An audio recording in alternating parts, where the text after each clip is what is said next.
Hello, darling people. It's Monday, March 8th. So low self-esteem, someone asked me about it, Something that's so common, isn't it? It's actually fascinating. But what's fascinating about it is, first of all, when we look at what it is, you look in a mirror, and then what you do is you see the faults. You think about what you've achieved and you see what you haven't achieved. You think about the things you've got and you think about what you haven't got. And somehow we run to that very easily. No one taught us. Our mummy didn't teach us this, And she might have reinforced it, but she didn't teach us. It's something that's instinctive in there. It's so fascinating. And it's a habit, it's clear. But the outrageous thing is, we need to know why we believe it. It's a thought. A thought arises and it becomes a feeling. But the tragedy is we believe it. And we know that 27 people can tell you, no, Robina, you really look rather lovely. You are. And you don't believe.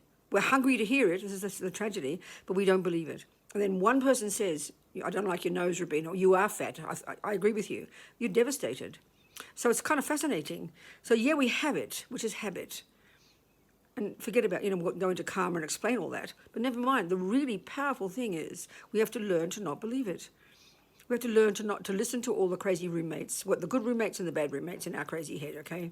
And for some reason, the crazy ones loom large. They're much more loud. I've never met a person who says, oh, I can't stop thinking good thoughts all day. Somehow it's the irony of ego. But the key practice is to hear them and then actually stop and say to yourself, I wonder if it's true. This is mind-boggling. This is like putting atomic bombs under the ancient habits, of the irony of ego, which is low self-esteem, self-hate. One time the Dalai Lama heard about the suffering, especially in the West, and he said, this is a mental illness. We should have such compassion for ourselves, but stop believing it.